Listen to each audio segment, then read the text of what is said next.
Now we are starting planning process. Planning process start with the first step of setting the objective.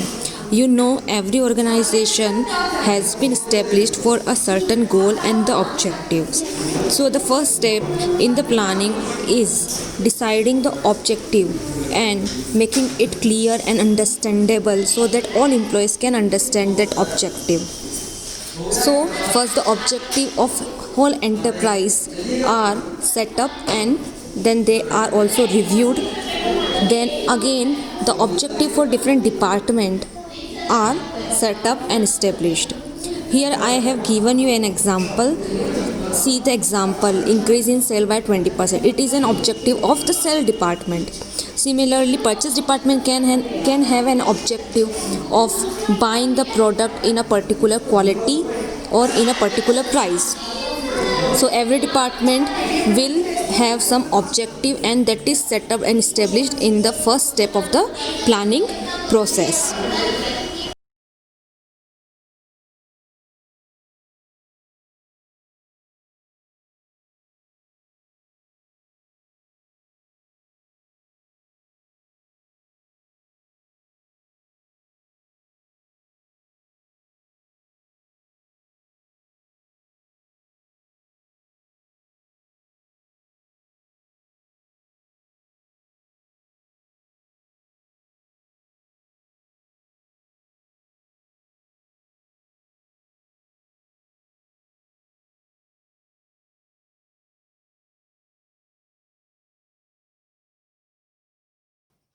Next step in the planning process is developing of the premises. Premises are nothing but they are the assumption that what could be happen or what may happen in the near future. This premises, that means the assumption, should be based on some information.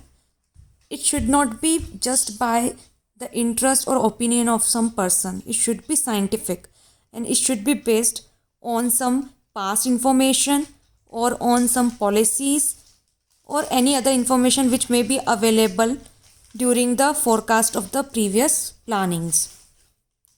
This assumption should be clear and understandable.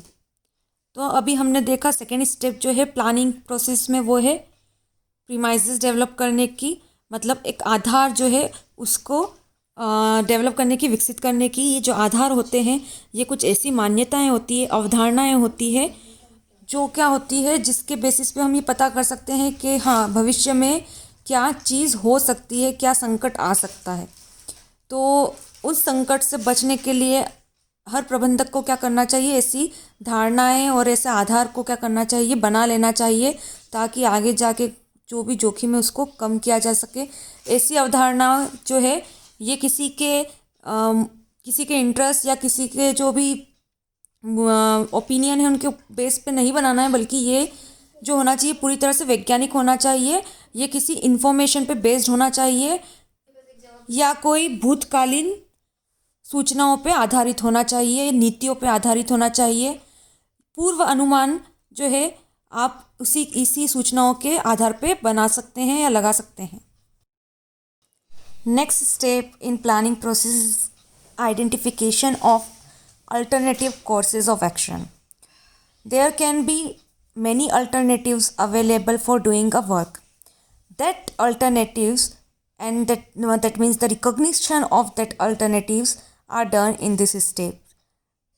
जितने भी options available होते हैं किसी भी कार्य को करने के, उन सभी ऑप्शंस को, उन सभी वैकल्पिक विधियों को पहचानना ही इस स्टेप में चरण में किया जाता है.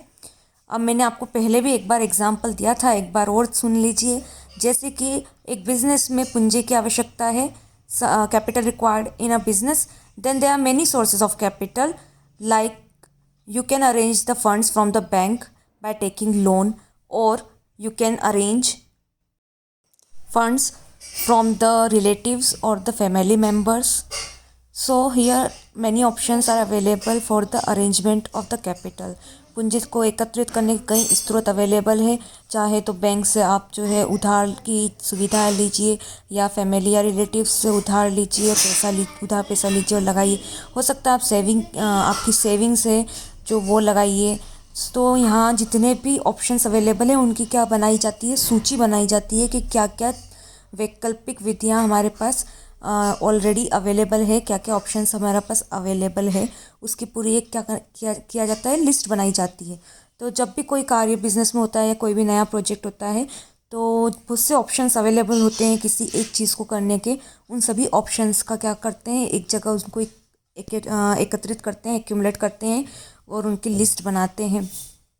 तो इस स्टेप में क्या किया गया है, इस चरण में जो भी वैकल्पिक विधियाँ हैं उनकी पहचान की गई है। All the alternative courses of action which are available for a particular project are listed and are recognized. Now एक बार हमने विकल्पों की क्या करी थी, सूची बना ली थी पहले वाले स्टेप में, पहले वाले चरण में। अब इस चरण में क्या होता है कि जितने भी हमने विकल्प बनाए थे उन सब का मूल्यांकन किया जाता है, उन्हें बहुत गहराई से देखा जाता है, उनका अध्ययन किया जाता है और पता लगाया जाता है कि कौन से विकल्प में क्या गुण है और किस विकल्प में क्या दोष है। हर एक विकल्प की पॉजिटिव और नेगेटिव एस्पेक्ट देखी जाती है। They are evaluated in the light of the objective to be achieve, time taken in that alternative and the cost involve in a particular alternative के किस विकल्प में कितनी लागत आने वाली है, किस में कम लागत आएगी, किस में ज़्यादा लागत आएगी, किस विकल्प में जो है ज़्यादा समय लगेगा और किस विकल्प में कम समय में हम जो है हमारा प्रोजेक्ट कंप्लीट कर पाएंगे। तो इन सब चीज़ों की दृष्टि से हर विकल्प का क्या हो रहा है, यहाँ पे मूल्यांकन किया जा रहा है। All the alternatives here are evaluated. Next step देखते हैं। तो नेक्स्ट स्टेप में क्या होता है, अल्टरनेटिव को सिलेक्ट किया जाता है, विकल्प का चुनाव किया जाता है। हमने गुण और दोष तो सभी विकल्पों के देख लिए हैं, उसमें से जो भी हमें सर्वश्रेष्ठ लगता है, जो भी सब एकदम सही लगता है हर नज़रिए से, टाइम से, लागत से, या जो कि जो भी हमारा ऑब्जेक्टिव है, हमारा उद्देश्य है, उसको कितनी जल्दी अचीव कर सकता है, कितने अच्छे से अचीव कर सकता है, कितने इफ़ेक्टिव तरीके से अचीव कर सकता है, हर दृष्टि से देखकर हम सबसे सर्वश्रेष्ठ विकल्प का क्या करते हैं, चुनाव करते हैं। So in this step the alternative which is best is selected and implemented. So the objective which is most feasible, most profitable and have minimum negative consequences or a lower level of risk is now selected in this step. So now after making the list of various alternatives, evaluating them, all the pros and cons are considered and then we have selected the best alternative. So what left? The thing which is left is only implementing the plan. So the plans are implemented in this step. So we are here doing what is needed. For example, an example is given here. See, increase production, then more labor, more machinery will be required. This step involve organizing for the labor and purchase of machinery. तो यहाँ जो है हमने यहाँ पे जो है एक विकल्प चूज़ कर लिया था कि हम क्या करेंगे, उत्पादन करेंगे और अधिक उत्पादन करेंगे। हमने यहाँ क्वांटिटी हम डिसाइड कर चुके थे।